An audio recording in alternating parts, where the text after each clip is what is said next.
Hello everyone and welcome to another unit review. It's time for another global unit review, and this time we're taking a look at Roberta. And honestly, when it comes to Dragoons, you know that there is a soft spot in my heart, but I will still give her an honest review. So, having said that, let's get some music that I feel is appropriate, and honestly, in the Final Fantasy lore, I have a hard time thinking of just Dragoon music a lot of the time, so I fall on this one a lot. So what is there to talk about Roberta? Roberta is one of those units that actually did make it over to the Japanese side, along with Santa Rosalia, and us here on the JP side don't exactly have the most fond memories of her, mainly because she was brought over completely different and not overly improved, and her legacy on the JP side is a little bit sad because she hasn't even gotten a 7-star yet, which is too bad. She basically ended up coming over as a limited time unit, and I think Alum really screwed it up. So we don't know quite how good she is on the global side, and me not playing the global side, I'm not entirely sure if she is that amazing or not, but I know that she has a following, and I gotta say, I absolutely love her 7-star sprite. There's some nice colors to it, nice design. I think they even, really went and just improved the general look of her sprite, which is really cool to say the least. And probably not necessarily saying enough either, but with that being said, let's talk about the unit herself, and honestly, I'm a little concerned for her in the near future. Dragoons don't exactly have the greatest of futures ahead of them, except for maybe CG Sid. When CG Sid came along, he changed a lot about what a Dragoon could be, mainly because, well, Alum gave him enough power and enough support to kind of make him incredibly damage dealing with a good proper setup. But it took a long time. Now, where Global is currently on the in their terms of the power creep, Dragoons are definitely not in a good spot, and that is about to change in the near future because of units like Roberta getting time jumps. If you don't know just how big of a thing time jumps were, you can go back and take a look through my Duke review when he got his 7-star, and I did a little bit of show off to show that a dual-wield Dragoon could do a lot of damage back then. However, it was nowhere near the amount of damage that was being output by some of the other top-tier damage dealers, such as Transterra or Hayo at the time. Hayo, off to work we go. Anyway, Roberta does have some nice things to her. For one thing, her stats are improved considerably. An attack with a base of 203 and an extra 65 points put in, put her pretty high in terms of the base attack group. Now, while that is really good, let's get one thing out of the way. If you're building Roberta, it's not going to be true dual hand, and that's the kind of just the problem. Dual wield with Dragoons allows basically their time jumps to hit twice, and that is good. That does give them a lot of power, but when I say that Roberta reminds me a lot of 7-star Duke, it's because essentially they are close in a lot of ways, with one distinct difference, which is the super TMR. Her Dragoon's Wisdom and increase attack by 50%, defense, HP, and MP by 20% when equipped with a spear is pretty good in general. A 50% attack materia with 20% extra bonuses is pretty good. The increase of jump damage is the big deal here. An extra 50% is kind of rare right now, but in the future it's also just not very good either. Right now on Global, some people might, use it and get some out of it, but if you consider what CG Wind Veritas or CG Sid has in the future, his regular TMR is a jump boost damage as well as true dual hand that basically makes this look like a very expensive super TMR to get, because it's not really doing anything that much extra than what CG Windverdis is doing.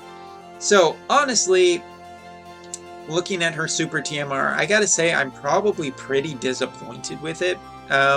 There's just better stuff in the future that gives Dragoons a lot more support, and the fact that the increase of jump damage is locked behind a Super TMR means that only the starriest of whales could potentially get 4 of these bastards to get Roberta doing a massive more damage, and even then, you're just not getting that much out of her being a dual wield as opposed to a true dual hand Dragoons that come later. Roberta is kind of held back, and as soon as I heard that she was getting dual wield, I felt like, wow, we're just going to see a Duke again. It's going to be cool for a little bit. There are some people who are definitely going to be able to output some really good damage, but it's not going to compare, you know, just to how much other characters can do in the future. And again, CG, the difference is pretty staggering. Duke with a really proper setup can do maybe 400 million. And it could be that Roberta, because of some extra things on the global side that I'm not aware of, could do more damage than that. But CG Sid essentially does like over 2 billion points of damage. And that's a staggering difference when you consider it. Yes, Roberta and Duke will be able to jump more often, but, you know, the 4 turns as opposed to just a 5-turn setup that CG Windverdis can do is just stronger and better. So, but it's not all doom and gloom, I should say. I'm not willing to... So let's take a look at some of the things she gets in her 7-star kit that I think make a big difference for her. One, her TMR equipped enables her dual wielding of one-handed weapon. There you go. Like, natural dual wielding is something that Duke didn't have back then and took up a spot. Crimson Blood at 128 attack with Dragon Killer. The Dragon Killer's nice. The 128 attack basically kind of dates this weapon into the future, but not too much. The damage formula change that will eventually, I assume, happen on Global, that has happened on JP, it bodes better for dual wield units than it does for true dual hand units, so this isn't as weak of a TMR as you might think it is. Because that 128 attack isn't that great, but if you balance it out with 190 attack spear, you're probably going to be doing okay, and the dual wield means that she is not as hurt by having to use her own TMR to get this in the first place. Also an extra 30% attack when dual wielding. Again, you're just going to be only building this girl as dual wielding, and upgrades the limit burst. The limit burst is just okay. A 14 times damage with no ignoring defense isn't that great, and while it decreases defense 74%, a lot of the trials in the future you can't debuff the enemy for defense anyway, so this is pretty freaking useless into the future. The full-fledged Ignitos is, you know, some nice modifiers to help boost her older attacks. I don't think that there's anything here that's going to, you know, absolutely change the meta. Again, don't play global, but nothing here seems that incredible. Elemental Prowess is one of the skills that actually perked my ears up. 60% when armed with a fire, ice, or lightning weapon is really a cool little way to build a unit, and an absolutely cool thing in a kit that I wish more, you know, builds did. This gives a little bit of flexibility too, you know, 20% for MP, 20% for defense, or 20% for HP, depending on what kind of weapon you have equipped.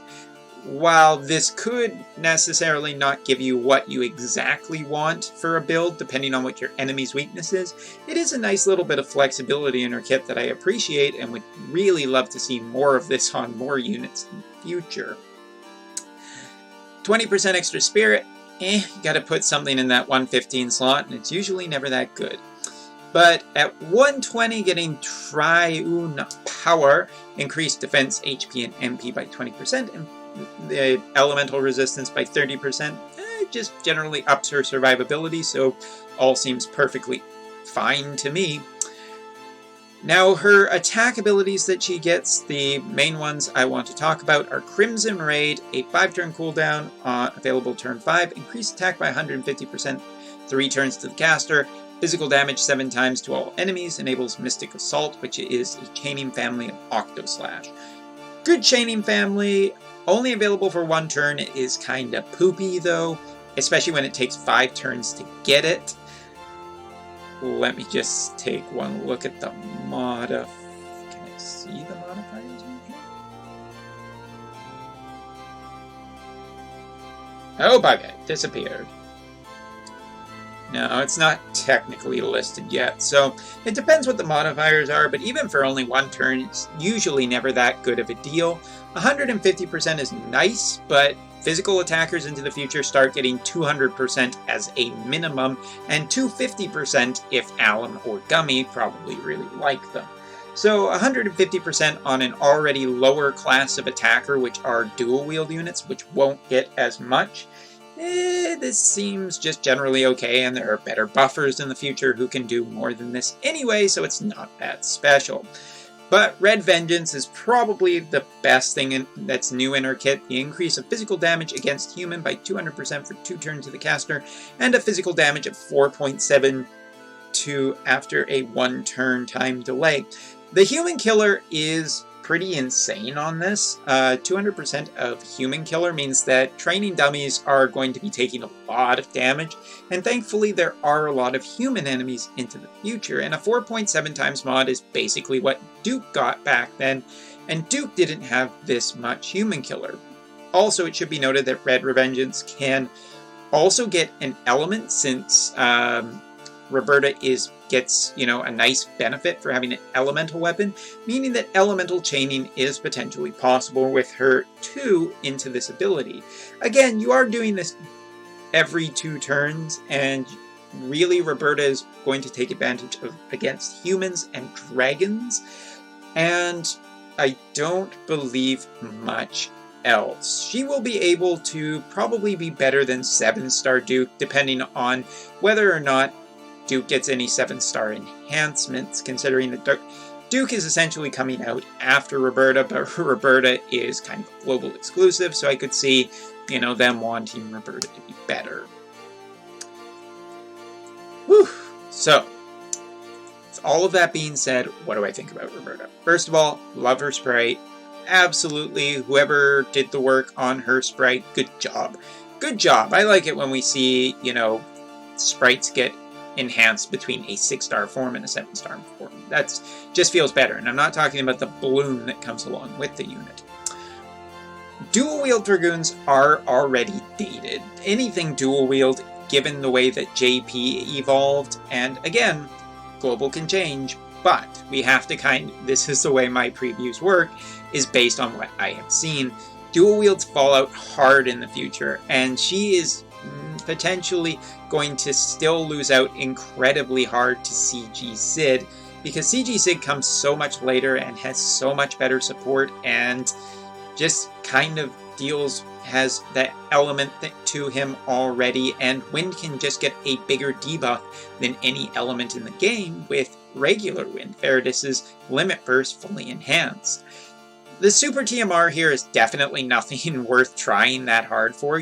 Actually, I'd say you'd be way better keeping 2 7-star Robertas. I'm very excited when you guys get Lunera. But she does kind of remind me of Duke. She will be a little bit of a power spike, but you're in the CG Hayu and true dual hand era, and as much as I love Dragoons, I don't think she'll end up being that big of a splash, but I commend Gummy for giving them a for giving her a really good chance to be way better. So that is all for this unit review. I would love to see, I can't wait forward to, I look forward to being proven wrong in the future and seeing some awesome highlight video. If not, well, hey, if I can still love Duke, all of you guys who are Roberta fans can still love Roberta. So thank you very much for watching. I'll see you next time for another unit review.